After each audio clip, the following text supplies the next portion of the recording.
Today, many of us celebrate Christmas with our families, in the flicker of candlelight, in a warm, beautiful, decorated home, while sitting together with our loved ones, talking, laughing, and exchanging gifts.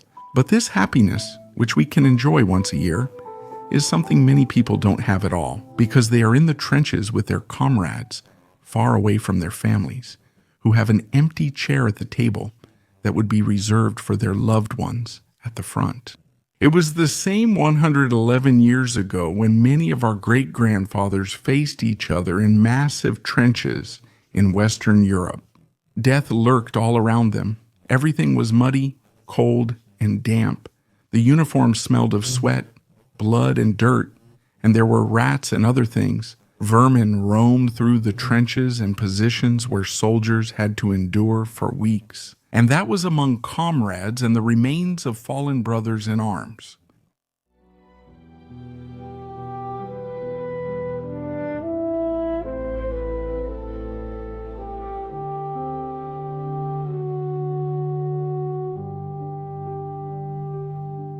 Instead of gingerbread and cookies, there was the stench of decay. Instead of sparkling lights, you saw lines of barbed wire. Instead of beautiful green fir trees, you saw a brown-gray no-man's land full of destruction and devastation between the German and British trench systems. Many friends, brothers, and relatives from both sides died here. If you dared to peek out of the trench, you would spot one or another fallen soldier in no man's land who didn't make it back to the trench in time during the last attack and didn't see the morning of the 24th of December 1914.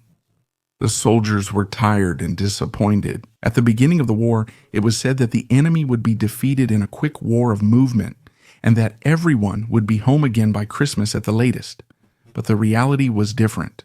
Nighttime machine gun fire and artillery kept the soldiers awake and wore on their nerves. But the morning of December 24th was different.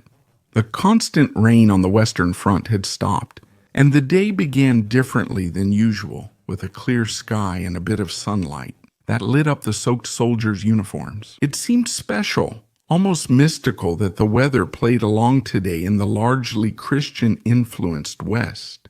Instead of artillery and machine gun fire, there was an almost unfamiliar silence. The only thing you could hear were the calls between soldiers from the actually hostile trenches. They tried to use the good weather to recover their fallen comrades, who were still lying unburied in no man's land. But to do that, you had to coordinate with the enemy because they could easily misinterpret the recovery operation as an attack or a hostile intention. It also allowed him to recover his fallen soldiers. And that's exactly what happened. Both the British and the Germans sent unarmed soldiers into no man's land, and they began to recover their comrades. Of course, there was also contact between the opposing forces and some soldiers. They saw the enemy up close for the first time, without the risk of being shot. And when they looked at the men, many noticed that they were just like themselves.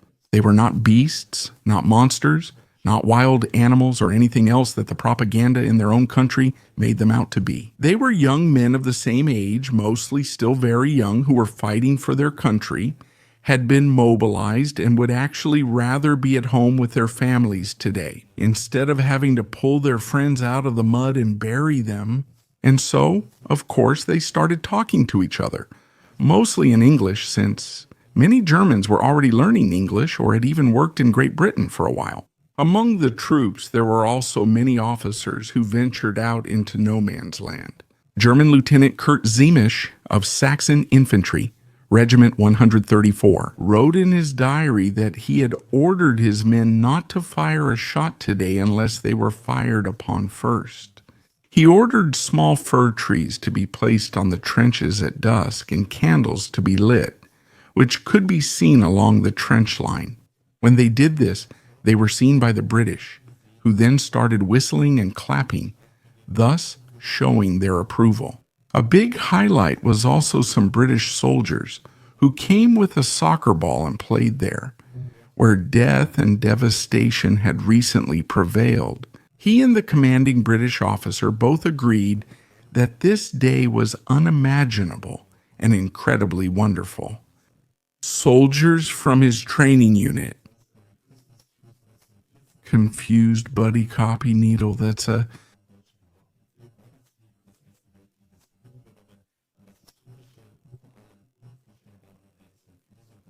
So this Fronbab? On the Western Front, there were many independent reports from different sections of the front, where soldiers from both sides laid down their weapons and ventured into no man's land. Many eyewitnesses reported joint pig roasts, cutting and shaving each other's hair, playing soccer, and exchanging beer, wine, tobacco, sweets, cigarettes, and sometimes even clothing and badges. In one French front section, a German soldier reportedly returned a drunken Frenchman to his position, where he then laid him down in front of the dense barbed wire entanglement so his comrades could pick him up. On this day, enemies became friends for the first time. So the British captain Sir Edward Hulls also wrote the following in his battalion diary. There was widespread fraternization between the Scots and the Huns. All kinds of souvenirs were exchanged. Addresses were swapped back and forth. People showed each other family photos and so on. One of us offered a German a cigarette. And the longer this brief ceasefire lasted and the further the night went on, the more you knew that this was just a short-lived event. The soldiers shook hands hastily for the last time, the last prisoners were exchanged, and they looked each other in the eyes one last time.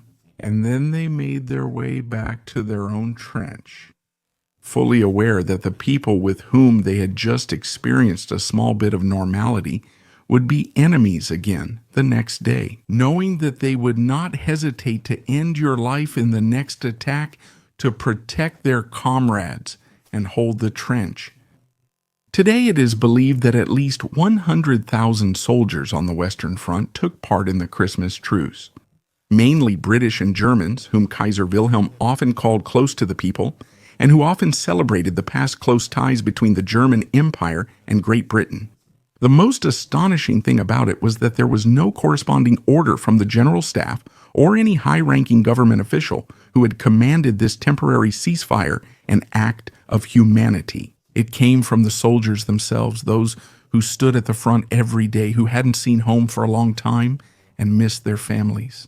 They decided on their own, at least on this day, to end the killing and dying and to bring a little bit of normality into the horrors of war. Because the ceasefires were not ordered but initiated by the soldiers, they were considered offenses. But on both sides, there was no verifiable evidence of any disciplinary consequences.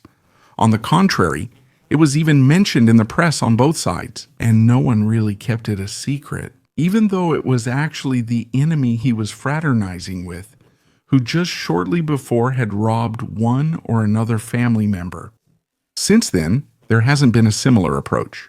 They did try to repeat such a ceasefire once more in the war year 1915, but it was prevented under the threat of court-martial proceedings.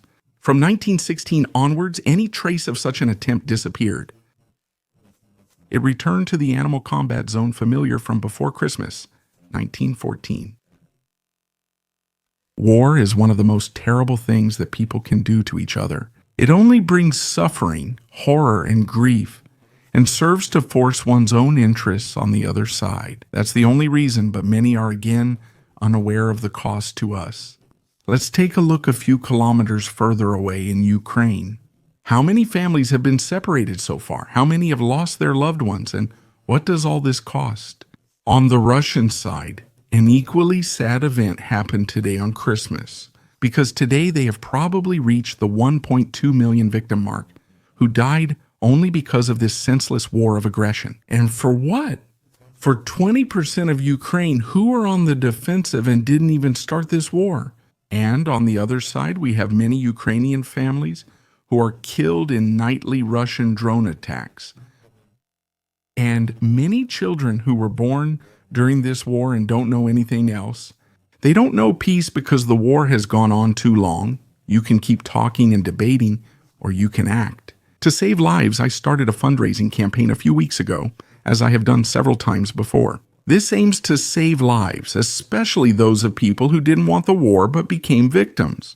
As before, we are donating for wounded transport vehicles. You can contribute to this and, above all, do something good again today. The top donor will get a signed war and tactic flag from me. Also, instead of 4 cents per new subscriber today, I'll donate 10 cents. All info, PayPal, and bank details are at the top of the video description. Merry Christmas. Go ahead and make me broke. And a special thanks goes to the Algo Crew channel members, and especially to Lieutenant Colonel Renica, Robert Ziller, and Dietrich.